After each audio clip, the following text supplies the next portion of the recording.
नमस्ते बच्चों, आज हम पढ़ेंगे पाठ 10 जिसका नाम है परीक्षा।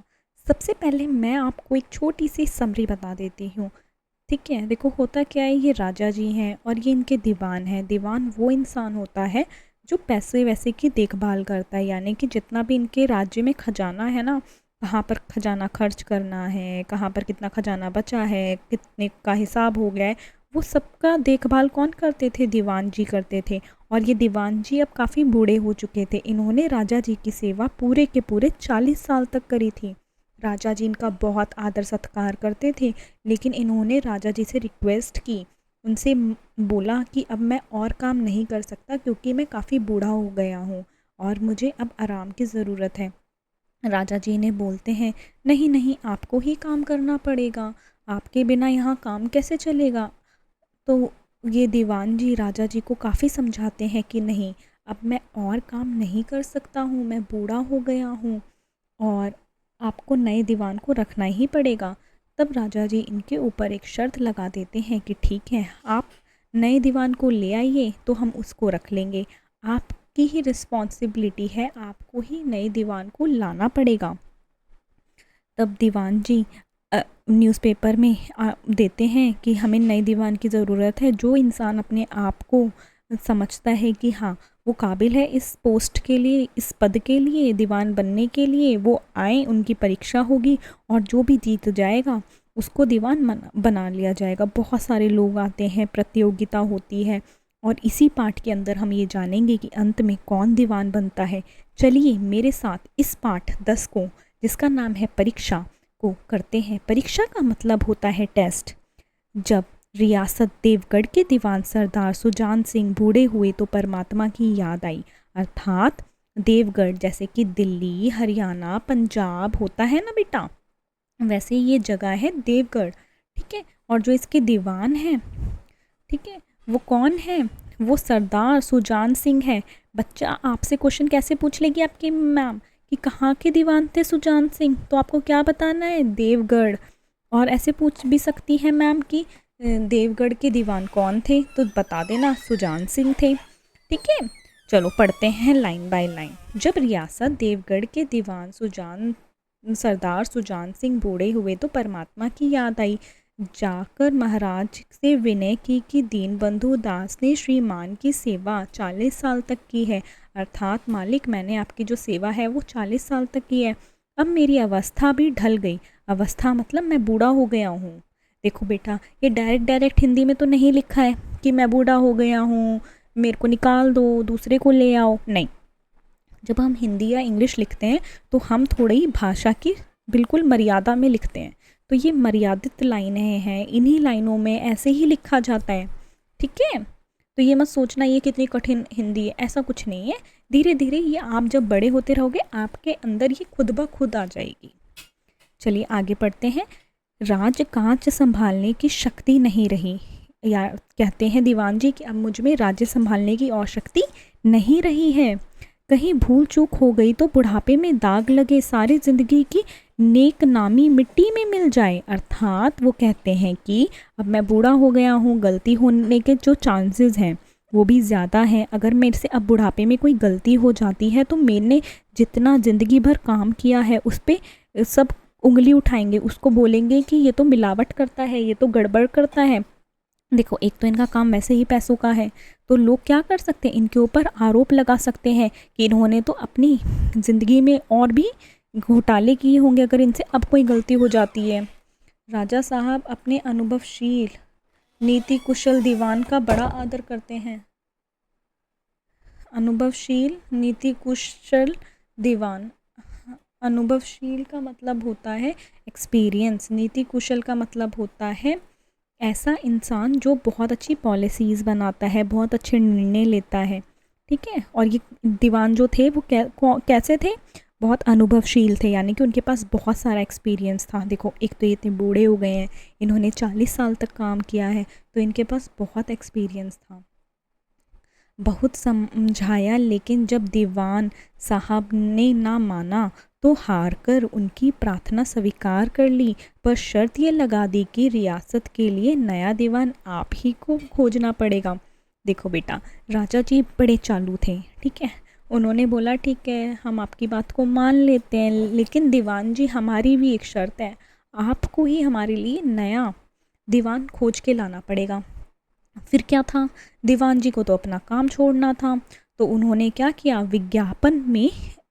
विज्ञापन मतलब न्यूज़पेपर वगैरह में ऐड डाल दी। देखो, दूसरे दिन देश के प्रसिद्ध पत्रों यानी कि न्यूज़पेपर वगैरह में विज्ञापन निकाला कि देवगढ़ के लिए एक सुयोग दीवान की ज़रूरत है, यानी कि एक अच्छे दीवान की ज़रूरत है, जो इंसान अपने आप को इस पद के योग्य समझे, या अर्थात जो अपने आप को समझता है कि हाँ ये पद तो मेरे लिए बना है, मैं कर सकता हूँ, मैं बन सकता हूँ दीवान, वह वर्तमान सरकार सुजान सिंह की सेवा में उपस्थित हों। अर्थात इसका मतलब ये है, जो इंसान अपने आप को समझता है कि हाँ वो बन सकता है दीवान, वो सुजान सिंह जो कि अभी इसी समय दीवान है, उनसे आकर मिले। ये ज़रूरी नहीं कि वो इंसान ग्रेजुएट हो, जो दीवान बनने आ रहे हैं ज़रूरी नहीं है कि वो ग्रेजुएट हों। यहाँ पे उनकी क्वालिफ़िकेशंस दी गई हैं, अर्थात यहाँ पर बताया गया है कि कौन कौन इंसान बन सकता है दीवान। एक क्राइटेरिया होता है ना, कि देखो ऐसे भी होता है ना कभी कभी कि स्कूल में भी, कि इंसान को मतलब अगर कोई कंपटीशन होता है तो उसके अंदर आ जाता है, अच्छा इस इस कंपटीशन के अंदर क्लास 8th और 9th के बच्चे ही पार्टिसिपेट कर सकते हैं, अच्छा इस कंपटीशन के अंदर क्लास 1st से 5th के बच्चे काम कर सकते हैं, ऐसा हो जाता है ना। वैसे ही यहाँ पर इन्होंने भी कुछ शर्तें रखी कि कौन कौन योग्य है, कौन कौन बन सकता है। तो उन्होंने बोला ये ज़रूरी नहीं कि वो इंसान ग्रेजुएट हो, मगर हष्ट-पुष्ट होना आवश्यक है। हष्ट-पुष्ट होना आवश्यक है से मतलब है कि वो इंसान ताकतवर होना चाहिए, बलवान होना चाहिए, ये नहीं कि वो बीमार हो। मंदाकिनी के मरीज को यहाँ तक कष्ट उठाने की कोई ज़रूरत नहीं, जिन्हें कोई बीमारी है वो यहाँ पर ना आए। 1 महीने तक उम्मीदवारों को रहन सहन, आचार विचार की देखभाल की जाएगी, और 1 महीने तक ये प्रतियोगिता चलेगी, और 1 महीने तक जो भी यहाँ पर उम्मीदवार आएंगे, लोग आएंगे, उनकी रहन सहन किया जाएगा, उनको रखा जाएगा, उनका आचार विचार की देखभाल की जाएगी, यानी कि उनको देखा जाएगा, उनकी टेस्ट लेते रहेंगे। विद्या का कम परंतु कर्तव्य का अधिक विचार किया जाएगा। जो महाशय इस परीक्षा में पूरे उतरेंगे वह उस पद पर सुबोधित होंगे।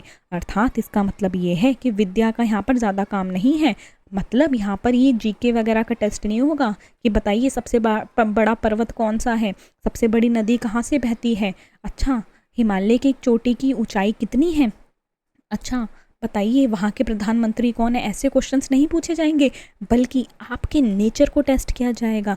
आप कितने कर्तव्यवान हो, आप क्या समय से उठते हो, आप क्या समय से खाते हो, आपके अंदर क्या लोगों को मदद करने की एक जिज्ञासा है, आप क्या मन पिघलता है जब आप किसी गरीब को देखते हो, आपका कर्तव्य, आपका काम, उसको आप देखते हो। अर्थात इसका मतलब ये है, जैसे कि आप बच्चे हो तो आपका कर्तव्य क्या है, पढ़ना लिखना, पेपर में अच्छा परफॉर्म करना, अपने मम्मी पापा का ध्यान रखना, उनकी कही बातों को मानना, ये क्या है, ये आपका कर्तव्य है। तो यहाँ पर ये बोलते हैं जो भी दीवान बनेंगे उनका कर्तव्य ज़्यादा बड़ा है, और काम जो है उनको कर्तव्य वाला ही करना है, इसलिए यहाँ पर कर्तव्य टेस्ट होगा, ना कि वो कितने इंटेलिजेंट है वो चेक होगा। जो महाशय इस परीक्षा में पूरे उतरेंगे, यानी कि बिल्कुल जीत जाएंगे, उन्हें इस पद पर सुबोधित किया जाएगा, अर्थात उनको यहाँ पर नया दीवान बना दिया जाएगा। अब इसके भाग 2 में आते हैं बच्चा। देखो, इस विज्ञापन से सारे मुल्क में तहलका मच गया, मतलब सब लोग हैरान हो गए, अरे वाह मज़ा आ गया भाई, हम जाएंगे, हम बनेंगे, ऐसी वाली सिचुएशन आ गई थी। ऐसा ऊंचा पद और किसी प्रकार की कैद नहीं, केवल नसीब का खेल है। सबको लग रहा था ये तो नसीब का खेल है, कोई दिक्कत थोड़ी है, टेस्ट तो कोई भी दे दे, कोई सज़ा वज़ा थोड़ी मिलेगी अगर हार भी जाएंगे तो। सबको लग रहा था ये तो किस्मत की बात है, अगर जीत गए तो बल्ले बल्ले, शावा सावा। सैकड़ों आदमी अपना भाग्य परखने के लिए चल खड़े हुए। देवगढ़ में नए और रंग बिरंगे मनुष्य दिखाई देने लगे।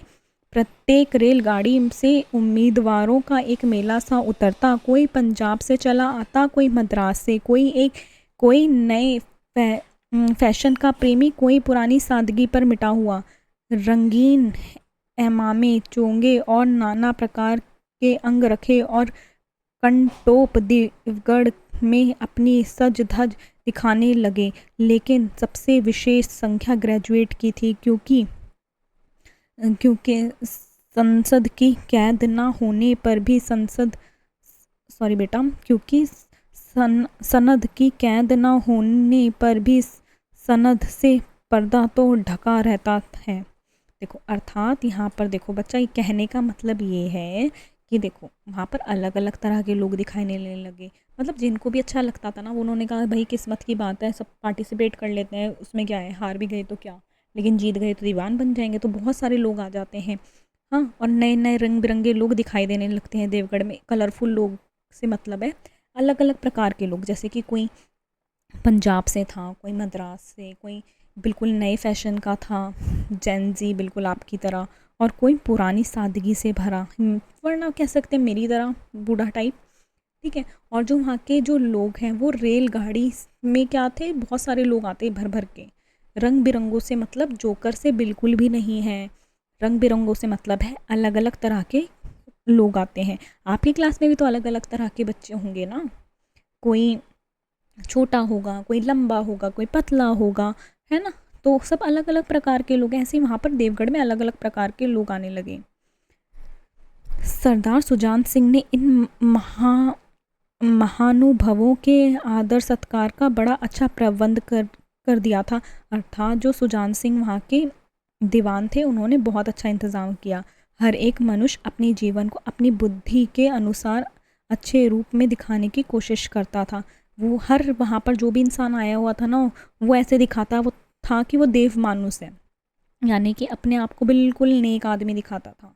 जैसे कि यहाँ पर दे रखा है, कोई मिस्टर ए है, कह नहीं देते mister A, mister B, mister C, ऐसे ही किसी का नाम ना लेके ABC करके उसको दिखाने की यहाँ पर बात की गई है। जैसे कि यहाँ पर एग्जाम्पल दिया गया है, मिस्टर ए 9 बजे दिन तक सोया करते थे। अपने घर पर मिस्टर ए जो हैं वो 9 बजे तक सोया करते थे, लेकिन वो आजकल अपने बगीचे में टहलते हुए उषा का दर्शन करते हैं।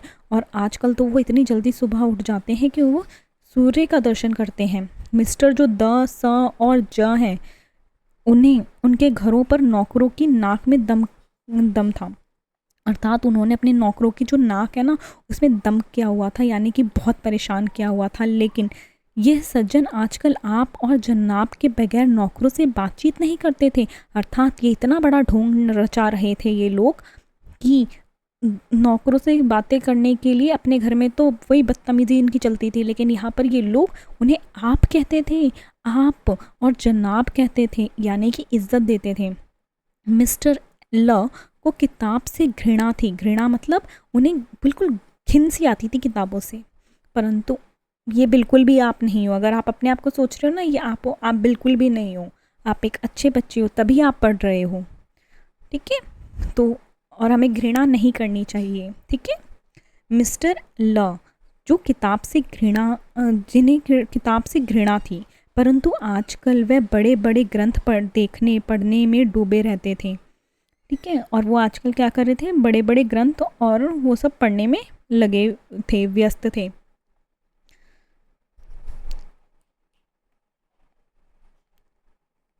ठीक है, हाँ आगे पढ़ते हैं। परंतु आजकल वह बड़े बड़े ग्रंथ देखने में डूबे रहते थे। मतलब आजकल वो बस बड़े बड़े ग्रंथ देखने में ना वो करते रहते थे कि अच्छा कि पढ़ लेते हैं, दिखावा कर रहे थे बुक खोल के। जिससे बात की कीजिए वह जिससे भी बात करते थे ना वो, वह नम्रता मतलब बहुत ज़्यादा सॉफ्टली होकर बात करता था। सदाचार का देवता बना मालूम देता था, यानी कि बहुत बहुत ऐसा ही दिखाते थे कि हम तो कितने ही अच्छे हैं, ठीक है। और इन रियलिटी असलियत में वो कैसे थे, इतने अच्छे नहीं थे। लोग समझते थे कि 1 महीने का झंझट है, लोगों को लगता था 1 महीने की बात है, झेल जाओ इसको, किसी तरह काट ले, कहीं कार्य सिद्ध हो गया तो कौन पूछता, और एक बार बन गए दीवान तो कौन ही पूछेगा। ये देखो रंग बिरंगे लोग हैं ना, अलग अलग तरह के, कोई बिल्कुल देसी, कोई थोड़ा सा मॉडर्न,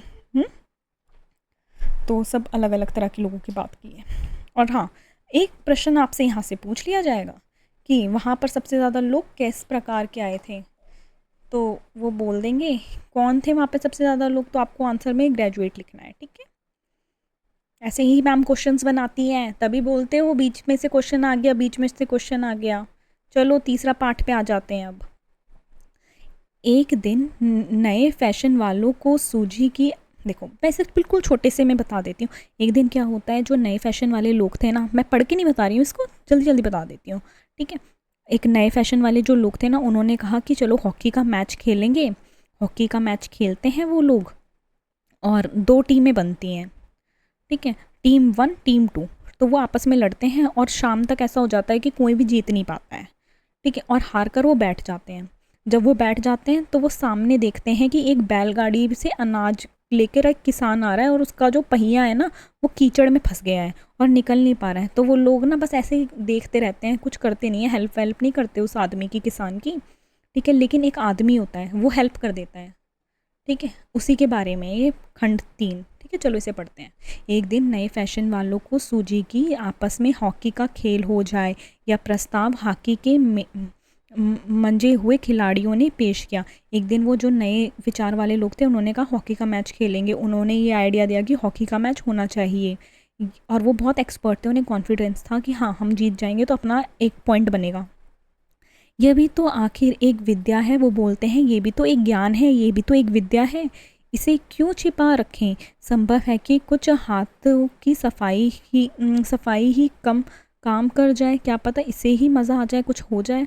चलिए तय हो गया, फील्ड बन गई, खेल शुरू हो गया, और गेंद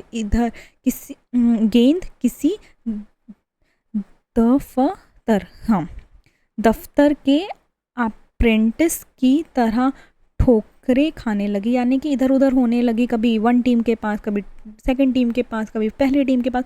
इधर उधर होती नहीं, जब हम हॉकी खेलते हैं या फुटबॉल खेलते हैं तो इधर उधर होती है ना गेंदें, वही उसी की बात की गई है यहाँ पे। रियासत देवगढ़ में यह खेल बिल्कुल निराली बात थी। देवगढ़ में लोग पहले ये वाला खेल नहीं खेलते थे, उनके लिए तो ये नई बात थी, यानी कि ये नया खेल जो था, देखना खेलना उनके लिए नई बात थी। फॉर एग्ज़ाम्पल आपको वॉलीबॉल खेलना नहीं आता, तो आपके लिए वॉलीबॉल क्या होगा। वो देखो वॉलीबॉल में क्या होता है, जैसे हम फुटबॉल में तो पैरों से गेंद को मारते हैं, वॉलीबॉल में हम हाथों से बॉल को मारते हैं, ठीक है। पढ़े लिखे भले मानुस लोग शतरंज, देखो जो लोग अपने आप को पढ़ा लिखा मानते थे ना, वो लोग क्या करते थे, वो शतरंज और ताश जैसे गंभीर खेल खेलते थे। शतरंज क्या होता है, वो नहीं होता चेस, चेस इंग्लिश में चेस कहते हैं, ब्लैक एंड वाइट कलर का, वो उसकी बात की है। और ताश खेलते थे, पत्ते खेलते थे, हाँ, जैसे उन्हें लगता था ये गंभीर खेल है, अच्छे खेल हैं। दौड़ कूद के खेल बच्चों के खेल समझे जाते थे, उन्हें लगता था जो ये हॉकी वाले गेम है और खेल कूद वाले गेम है तो बचकूले गेम है, बिल्कुल बच्चे खेलते हैं इनको तो। और देखो यहाँ पर लोग क्या कर रहे हैं, खेलते जा रहे हैं हॉकी, ऐसे खेलते हैं हॉकी। आपने क्या कभी हॉकी खेला है? अगर खेला है तो मुझे कमेंट में बताना। और चलो इसके अलावा मुझे ये भी बताना आपको कौन सा गेम अच्छा लगता है, ठीक है, बता दोगे ना, अगर आपने लेक्चर अटेंड किया है तो आप मुझे बता देना। खेल बड़े उत्साह से जारी था, यानी कि लोग बिल्कुल जोश से भरे हुए थे, ये ऐसे करके। धावे के धावे के लोग जब गेंद को लेकर तेजी से उड़ते तो ऐसा जान पड़ता कि कोई लहर बढ़ती चली आती है, लेकिन दूसरी ओर के खिलाड़ी इस बढ़ती हुई लहर को इस तरह रोक लेते थे कि मानो लोहे की दीवार है। एक तरफ वाले मतलब गोल करना चाहते थे, दूसरी तरफ वाले उन्हें रोक लेते थे, तो बिल्कुल ऐसे चलता था, बिल्कुल टक्कर का गेम हो रखा था। संध्या तक यानी कि शाम तक यही धूमधाम रही, यानी कि यही खेल चलता रहा। लोग पसीने से तर हो गए, बिल्कुल पसीने से भीग गए। खून की गर्मी आँख और चेहरे से झुलक रही थी। एक तो गर्मी भी थी, और इतना गरम क्या था, उनका चेहरा लाल हो गया था, गंदा सा नहीं हो जाता वैसा हो गया था। हाफते बेदम हो गए, यानी कि वो इतने थक गए थे, जैसे हाफने लग गए, जैसे थक नहीं जाते, सीढ़ियों पे ज़्यादा तेज़ चल लेते हैं तो थक जाते हैं। बुढ़ापे में जैसे लोग होते हैं वो थक जाते हैं, आप कभी भागते भागते भी सांस फूल जाती है, उस चीज़ की बात की गई है। लेकिन हार जीत का निर्णय ना हो सका, लेकिन अभी तक कोई विनर नहीं घोषित हुआ। अंधेरा हो गया था, यानी कि रात हो गई थी। इस मैदान से ज़रा दूर हटकर एक नाला था। नाला देखा है आपने जिसमें पानी भर जाता है? मेरे घर के पास तो बहुत गंदे नाले में पानी भर जाता है और उसकी सफाई भी नहीं होती। ठीक है, वैसा नाला था और उसके ऊपर पुल नहीं था। पथरी पथिकों को नाले में से चलकर आना पड़ता था। जो भी आता था ना उस रास्ते से, उसको नाले से चलकर आना पड़ता था। खेल अभी बंद ही हुआ था और खिलाड़ी लोग बैठे दम ले रहे थे कि एक किसान अचानक से भरी हुई गाड़ी लिए हुए उस नाले में आया। ठीक है, कि लोग शांत होकर देख रहे, मतलब थक गए थे खिलाड़ी तो आराम सा कर रहे थे। इतने में एक जो एक किसान था वो आता है अपना अनाज से भरी हुई गाड़ी लेके। लेकिन कुछ तो नाले में कीचड़ था, एक तो नाले में कीचड़ था और कुछ उसकी जो चढ़ाई ऊंची थी, यानी कि जो जगह थी ना उस पर थोड़ी सी चढ़ाई ऊंची थी। ठीक है, लाओ मैं आपको फ़ोटो दिखा देती हूँ फिर आपको समझ आएगा। देखो क्या है, देखो एक तो नाला है, नाले में कीचड़ भी है, सब कुछ है और थोड़ी सी ऊंचाई पर है ना, इस चीज़ की बात की गई है। समझ आ रहा है ना मेरे बच्चों आपको? चलिए आगे करते हैं। बिल्कुल। लेकिन कुछ तो नाले में कीचड़ था और कुछ उसकी चढ़ाई ऊंची थी कि गाड़ी ऊपर ना चढ़ सकती थी। वह कभी बैलों को ललकारता ललकारता, यानी कि चल चल चल चल बैल चल, ऐसे करता। कभी पहिए को हाथ से ढकेलता, कभी नीचे उतर जाता, पहिए पे जोर लगाता, जोर लगा के हाई सा हापड़ थापड़ हाई सा ऐसे करता। लेकिन बोझ अधिक था। किसान ने पता है क्या किया था? बहुत सारा बोझा डाला हुआ था और बैल कमज़ोर थे। गाड़ी ऊपर को ना चढ़ती और चढ़ती भी तो कुछ दूर चढ़कर फिर खिसक कर नीचे पहुंच जाती, यानी कि थोड़ा सा ऊपर होती फिर धक्का अपने आप ही नीचे आ जाती, क्योंकि ऊंचाई थी थोड़ी सी। किसान बार बार जोर लगाता और बार बार झुंझलाकर बैलों को मारता। देखो अब क्या हुआ, बार बार जब वो ऐसे कर रहा है तो उसको गुस्सा भी आएगा, तो वो क्या करता था, अब बैलों को मारता भी था झुंझलाकर ऐसे, मतलब होता नहीं उससे हंटर टाइप, उससे मारता था। कितना गंदी बात है ना, नहीं मारना चाहिए उसको। लेकिन गाड़ी उभरने का नाम ना लेती। आप कभी जानवरों को मारते हो? अगर मारते हो तो बेटा आपको कभी नहीं मारना चाहिए जानवरों को, भले जानवर कोई भी हो, छोटा हो बड़ा हो, हमें उनकी सेवा करनी चाहिए। ठीक है, कभी जानवरों को नहीं मारना चाहिए, वो बहुत प्यारे होते हैं, उनमें भी जान होती है। ठीक है, आपको बच्चा बिल्कुल भी कभी भी किसी को परेशान नहीं करना चाहिए। ठीक है, और जो इंसान उन्हें परेशान करता है आपको उनके खिलाफ आवाज़ उठानी चाहिए। चलिए आगे पढ़ते हैं। ठीक है, लेकिन गाड़ी उभरने के नाम ना लेती। बेचारा इधर उधर निराश होकर ताकता, मगर वहाँ कोई सहायक नज़र न आता। वो इधर उधर देख रहा था बट कोई उसकी हेल्प के लिए था ही नहीं।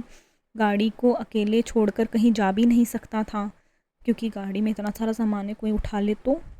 बड़ी आपत्ति में फंसा हुआ था। आपत्ति यानी कि बहुत बड़ी परेशानी में वो इंसान फंसा हुआ था। इसी बीच में खिलाड़ी हाथों में डंडे लिए घूमते घामते उधर से निकले। कुछ जो खिलाड़ी थे ना उसके पास जाके, मतलब उधर से निकलते हैं, ठीक है, कि उसके मतलब देख लेते हैं उसको। किसान ने उसी तरफ सहमी हुई आंखों से देखा। किसान ने क्या किया, उसी को सहमी हुई आंखों से देखा। उसको ऐसा लगा कि मदद कर देगा काश ये हमारी, परंतु किसी से मदद मांगने का साहस ना हुआ। बट उसमें इतनी हिम्मत नहीं हुई। होता है ना, कभी कभी हमें नीड होती है बट हम में इतनी वो ही नहीं होती कि हम हेल्प मांग सकें। खिलाड़ियों ने भी उसको देखा, मगर बंद आंखों से, जिसमें सहानुभूति ही ना हो। सहानुभूति यानी कि उनमें दया दृष्टि की कोई भावना नहीं थी। उन्हें लगा कि क्या ही हो जाएगा इसकी मदद करके, क्या ही कर लेंगे हम, वैसे ही थक गए हैं, इसकी मदद क्यों करनी, ऐसे वाले उनके मन में विचार थे। उनको कोई सहानुभूति नहीं थी, उनके अंदर कोई ह्यूमैनिटी नहीं थी, उनको कोई हेल्प नहीं करनी थी उस किसान की। उसको उसकी दशा पे छोड़ने का उनका बिल्कुल मन था। उसमें स्वार्थ था, उनमें क्या था, स्वार्थ था। ये क्या ही मिल जाएगा इसकी मदद करके, मद था, यानी कि घमंड था कि क्यों कर दें हम इसकी मदद। मगर उदारता और वात्सल्य का नाम भी नहीं था उनमें, कोई दया दृष्टि नहीं थी। वात्सल्य यानी कि बिल्कुल उनमें मैनर्स ही नहीं थे। They are the very cheap people ना, गंदे लोग थे वो। ठीक है, उनमें बिल्कुल भी हेल्प करने की वो नहीं थी सेंस, इसलिए वो उसको वहीं पर अकेला छोड़ देते हैं। उनकी हेल्प नहीं करते। अगर आप किसी नीडी को देखते हो, किसी को हेल्प की ज़रूरत है, तो आपको उसकी हेल्प करनी चाहिए, उसको उसके दर्द में नहीं छोड़ना चाहिए। ठीक है बच्चा, इससे आप ये भी सीखते हो कि अपना स्वार्थ छोड़कर दूसरों की मदद करना सीखो, उनकी मदद करो। अगर आपकी क्लास में कोई बच्चा अपना लंच लेके नहीं आया है तो आप उसकी मदद करो, अपना लंच उसे दे के, उसके साथ शेयर करके। तो उससे क्या आपका पेट कम भरेगा? नहीं, आपका पेट उतना ही भरेगा, लेकिन उस बच्चे का भी पेट भर जाएगा। ठीक है, गर्मियों में हम देखते हैं ना कि बिल्कुल आसपास में जो पंछी होते हैं वो कैसे बिल्कुल बेचारे मासूमियत आ जाती है उनके अंदर, उनका गला सूखता है। हमें जब इतनी प्यास लगती है तो उन्हें भी लगती होगी। अपने घर में उनके लिए कटोरा पानी से भर के रखो, उनके लिए खाना रखो, वो आएंगे और खाएंगे। हर किसी के लिए, इंसान हो जानवर हो, हर किसी की मदद करना सीखो बच्चा। ठीक है, ये पाठ आपको ये भी सिखाता है कि हमें मदद करने के लिए स्वार्थ नहीं होना चाहिए हमारे अंदर। लेकिन चलिए पाठ को आगे बढ़ते हैं। लेकिन उसी समूह में एक ऐसा मनुष्य था, यानी कि जो वो ग्रुप थे ना, जो लोग प्रतियोगी बनने के लिए आए थे, तो उन्हीं में एक जो इंसान था, उसमें एक इंसान था, यानी कि एक मनुष्य था जिसके हृदय में दया और साहस था। यानी कि उसके मन में क्या था? साहस था कि हाँ, उसको लगता था कि हाँ, मैं हेल्प कर सकता हूँ। आज हॉकी खेलते हुए उसके पैरों में चोट लग गई थी, अर्थात उसके पैरों में चोट भी लग गई थी खेलते हुए। लड़खड़ाता हुआ धीरे धीरे चलता आता, वो धीरे धीरे चलता, असमानता उसकी निगाह गाड़ी पर पड़ी और उसकी जो आंखें थी ना वो गाड़ी पर पड़ती है। फिर थक गया वो, मतलब ऐसे हो गया कि अरे इसकी हेल्प करनी चाहिए। उससे किसान की सूरत देखते ही सब बातें ज्ञात हो गई। उसने जब किसान को देखा ना तो उसको सब कुछ समझ आ गया कि अच्छा इसकी गाड़ी फंस गई है। डंडा एक किनारे रख दिया, जो उसके हाथ में डंडा था ना हॉकी का, उसने एक किनारे रख दिया। कोट उतार डाला और उसने जो कोट पहना हुआ था ना वो उतार दिया और किसान के पास जाकर बोला, मैं तुम्हारी गाड़ी निकाल दूं? किसान ने देखा एक गड़े हुए बदन का लंबा आदमी सामने खड़ा है। उसने देखा कि एक लंबा चौड़ा आदमी उसके सामने खड़ा है। झुककर बोला, हजूर मैं आपसे कैसे कहूँ? युवक ने कहा। किसान कहता है, मालिक मैं आपसे कैसे कहूँ? युवक यानी कि उस इंसान ने कहा जिसके पैरों में चोट भी है, जो कि खिलाड़ी है, हाँ, और वो बनने के लिए आया है दीवान। उसने कहा, मालूम होता है कि, किसान को बोला कि मालूम होता है, ऐसा लगता है तुम यहाँ बड़ी देर से फंसे हो, कि ऐसा लग रहा है कि आप यहाँ पर बहुत देर से फंसे हो। अच्छा तुम गाड़ी पर जाकर बैठो। वो बोलता है, आप गाड़ी पर जाके बैठो, बैलों को साधो, बैलों को बोलो चलो चलो चलो। मैं पहिए को ढकेलता हूँ, अर्थात मैं पहिए को धक्का लगाता हूँ, अभी गाड़ी ऊपर चढ़ जाती है और अभी गाड़ी जो है आगे बढ़ जाएगी। किसान गाड़ी पर जा बैठा। युवक ने पहिए को जोर लगाकर उकसाया, जोर लगा के बोला। युवक ने क्या किया, मतलब एकदम से बहुत जोर लगाया गाड़ी के पहिए में। कीचड़ बहुत ज़्यादा था, वह घुटने तक ज़मीन में गड़ गया। देखो कितना ज़्यादा कीचड़ था, वो घुटने तक, देखो इसके घुटने देख रहे हो ना आप, इतना इतना कीचड़ में धंस गया और ज़ोर लगा रहा है, बिल्कुल कि ज़ोर लगा के हाई सा हापड़ थापड़ हाई सा ऐसे करके निकालने की कोशिश कर रहा है। ठीक है, ठीक है, कीचड़ बहुत ज़्यादा था, वह घुटने तक ज़मीन में गड़ गया, लेकिन हिम्मत ना हारी, उसने हिम्मत नहीं हारी। उसने फिर ज़ोर किया। उधर किसान ने बैलों को ललकारा, बैलों को बोला, चलो मेरे बैलों, चलो मेरे बैलों। बोलते नहीं तो जानवर क्या हो जाते हैं, बिल्कुल तेजित हो जाते हैं, तेज हो जाते हैं, और वो क्या करते हैं, निकल जाते हैं। बैलों को सहारा मिला, हिम्मत बंध गई। उन्होंने कंधे झुकाकर एक बार जोर किया तो गाड़ी नाले के ऊपर थी। अब क्या था, गाड़ी निकल गई, गाड़ी नाले के ऊपर आ गई। किसान युवक के सामने हाथ जोड़कर खड़ा हो गया, अर्थात जो किसान था वो उस युवक के सामने हाथ जोड़े उसने, और वो उस इंसान के सामने खड़ा हो गया। बोला, महाराज आपने आज मुझे उबार लिया, नहीं तो सारी रात मुझे यहीं बैठना पड़ता। कहता, बहुत बहुत थैंक यू, आपने मेरी सहायता की, नहीं तो मेरे को पूरी रात यहीं पर बैठना पड़ जाता। युवक ने हंसकर कहा, अब मुझे कुछ इनाम देते हो? उसने कहा, मुझे कुछ इनाम देते हो? किसान ने गंभीर भाव से कहा, नारायण चाहेंगे तो दीवानी आपको ही मिलेगी। वो कहता है अगर भगवान चाहेंगे तो आपको ही दीवान बना दिया जाएगा। युवक ने किसान की तरफ गौर से देखा। उसके मन में एक संदेह हुआ, क्या यह सुजान सिंह तो नहीं है? आवाज़ मिलती है, चेहरा मोहरा भी वही। किसान ने भी उसकी ओर तीव्र दृष्टि से देखा। शायद उसके दिल के संदेह को भाप गया। मुस्कुराकर बोला, गहरे पानी में बैठने से ही मोती मिलता है। देखो, उस आदमी को लगा कहीं ये सुजान सिंह तो नहीं है। ठीक है, तो वो आपस में उनकी बात थी, एक दूसरे को देख रहे थे। तो उन्होंने बोला ऐसा कुछ भी नहीं है, बस ऐसे ही करके इनकी आपस में ये बात हुई है। देखो, युवक ने किसान की तरफ गौर से देखा। जो युवक है ना, उसने किसान की ओर गौर से देखा। उसने बोला कि मुझे कुछ गिफ्ट दो। तो उसने बोला ठीक है, मैं आपको दीवानी आपको ही मिल जाए, मैं तो ये मनोकामना करूँगा। तो उसमें आपस में बात हुई। अब आगे बढ़ते हैं। निदान महीना पूरा हुआ, मतलब वो जो पूरा महीना था ना वो पूरा हो जाता है। चुनाव का दिन आ पहुंचा, चुनाव का दिन आ जाता है। उम्मीदवार लोग प्रातःकाल ही से अपनी किस्मतों का फैसला सुनने के लिए उत्सुक थे। जो लोग थे ना, वो ही अपना फैसला सुनने के लिए उत्सुक हो गए थे कि आज तो फैसले का दिन है, आज पता चलेगा कौन जीता कौन हारा। दिन काटकर पहाड़ हो गया। दिन जो था वो बिल्कुल बहुत बड़ा हो गया था। प्रत्येक के चेहरे पर आशा और निराशा के रंग आते थे, यानी कि सब खुश हो जाते थे, दुखी भी हो जाते थे। नहीं मालूम आज किसके नसीब जाएंगे, ना जाने किस पर लक्ष्मी की कृपा दृष्टि होगी। उन्हें नहीं पता था कि आज कौन विनर होगा, किस पे भगवान जो माँ लक्ष्मी है वो प्रकट हो जाएगी। देखो, जो दीवान होगा वो क्या है, थोड़ा रिच भी होगा भाई, उसे अच्छी इनकम भी मिलेगी। तो लोग नहीं जानते थे कि कौन किसके किस्मत में ये चीज़ आ जाए, बट उन्हें लगता था काश हमारा नाम बोल दिया जाए, हम बन जाए दीवान। सबको उम्मीदें थी। संध्या समय राजा साहब का दरबार सजाया गया। रात के समय, शाम के समय जो दरबार सजाया गया राजा जी का, शहर के रईस और धनगण लोग, मतलब रईस और धना, मतलब बहुत अमीर लोग नहीं होते, वो लोग आए, रईस लोग आए। राज्य के कर्मचारी और दरबारी तथा दीवान के उम्मीदवारों का समूह, सब रंग बिरंगी सज धज बनाए दरबार में आ विराजे। बहुत सारे लोग आए। देखो, जब राज्य का दीवान वो लगता है दरबार, तो उसमें अलग अलग तरह के जितने भी मंत्री होते हैं, गण होते हैं, लोग होते हैं, जो इम्पोर्टेंट पर्सन होते हैं वो आते ही हैं। धन होगा तो प्रिंसिपल, चेयरमैन, ये मैडम है, कितने अच्छे से सब बच्चे सज धज के आते हैं, सब कुछ वैसे ही वहाँ पर लोग सज धज के आए।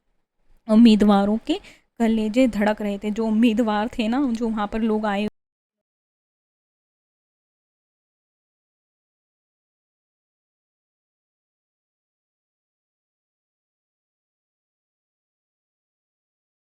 ने खड़े होकर कहा, मेरे दीवानी के उम्मीदवार महाशयों, मैंने आप लोगों को जो कष्ट दिया है उसके लिए मुझे क्षमा कीजिए। मैंने जो आपकी परीक्षा ली है उसके में काफ़ी आपको कष्ट भी लेना पड़ा, तो मुझे आप उस चीज़ के लिए माफ़ कीजिए। मेरी तरफ से आपको काफ़ी दिक्कत हुई, उस चीज़ से मैं आपसे माफ़ी मांगता हूँ। इस पद के लिए ऐसे पुरुष की आवश्यकता थी जिसके हृदय में दया हो।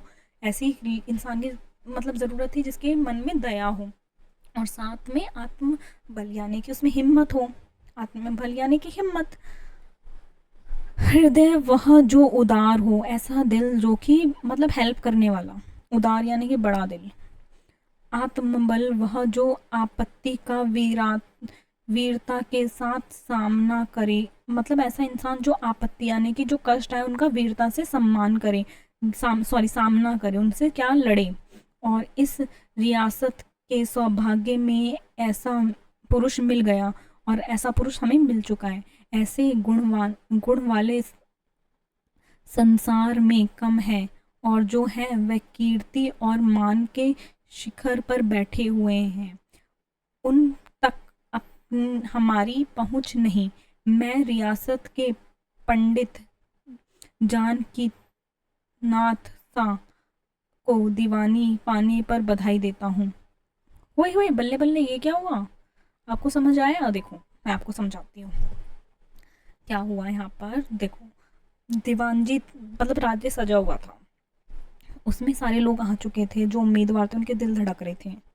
ठीक है, सुजान सिंह खड़े होते हैं और बोलते हैं कि हमें जो मैंने आपको कष्ट दिए उनके लिए मैं माफ़ी मांगता हूँ, आपने पार्टिसिपेट किया, हमें बहुत अच्छा लगा।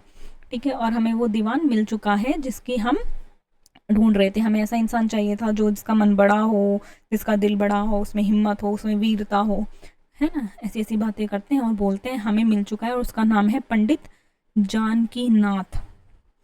क्या नाम था? पंडित जानकी नाथ को बधाई देता हूँ। रियासत के कर्मचारियों और रईसों ने जानकी नाथ की तरफ देखा।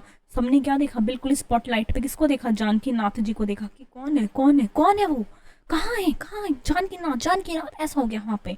सब क्या करते हैं, सबकी बिल्कुल जो आंखें है ना वो सिर्फ जानकी नाथ नाथ पर आ जाती हैं। ये बिल्कुल वैसा है अगर आपकी क्लास में कोई बच्चा क्लास के बीच में जोक मार दे तो सबकी नजरें किस पे चली जाती हैं? उस बच्चे पे। उम्मीदवार दल की आंखें उधर उठी, मगर उन आंखों में सत्कार था, इन आंखों में ईर्ष्या। देखो कुछ लोगों को जो नहीं बने उनको तो जलन थी यार, कि ईर्ष्या थी, उन्हें जलन थी।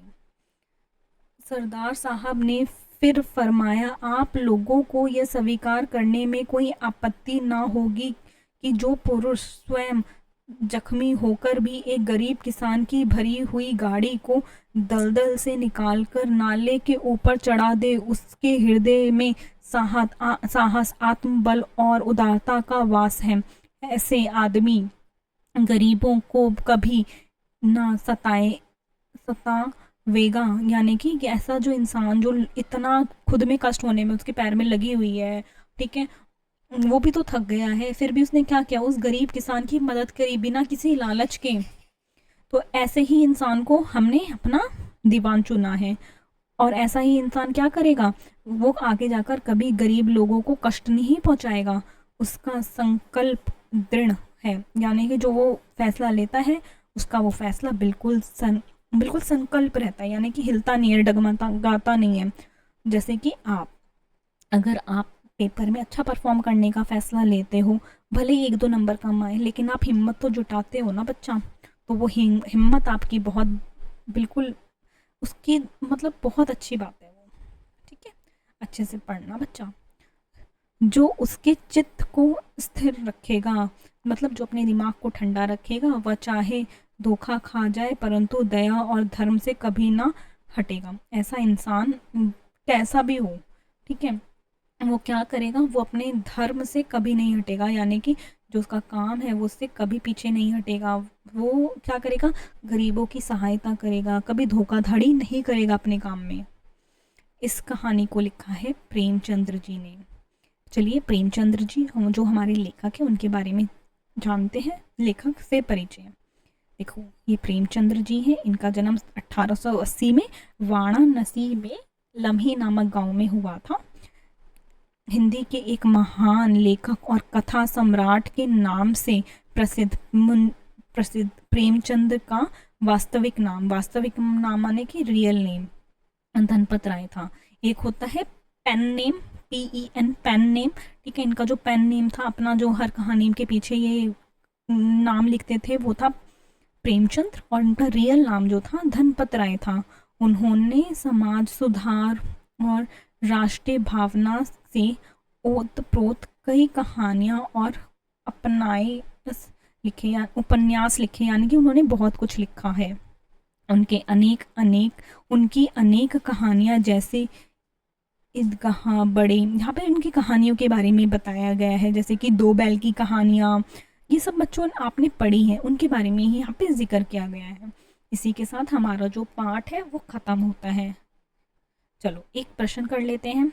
महाराज ने दीवान को ही उनका उत्तरदायी चुनने का कार्य उनके किस गुण के कारण सौंपा? जो महाराज जी थे उन्होंने दीवान को नया दीवान ढूंढने के लिए क्यों बोला था? क्योंकि वो बहुत सादगी से रहते थे, उनमें बहुत बल था, उनमें उदारता थी, या उनके नीति कुशल थे वो? देखो मैंने आपको बताया था ये बहुत कष्ट से थोड़े बड़े से वो है, तो इसका जो आंसर है वो नीति कुशलता है। दीवान साहब द्वारा नौकरी छोड़ने के निश्चय का क्या कारण था? वो नौकरी क्यों छोड़ना चाहते थे? परमात्मा की याद आई थी, बदनामी का भय था, राज्य काज संभालने योग्य शक्ति ना रहना, 40 वर्ष की नौकरी पूरा हो जाना। चलिए इसका जवाब आप हमें देंगे, ठीक है। बहुत इजी है बच्चा, जब आपने अगर पूरा पार्ट पढ़ लिया है तो इसी के साथ मैं आपको अब बाय बोलती हूँ, ठीक है। अब हम अगले नेक्स्ट चैप्टर में मिलेंगे, इसी के साथ जो हमारा चैप्टर है वो ख़त्म होता है। अच्छा बच्चों, बाय। कैसा लगा चैप्टर बता देना, ठीक है।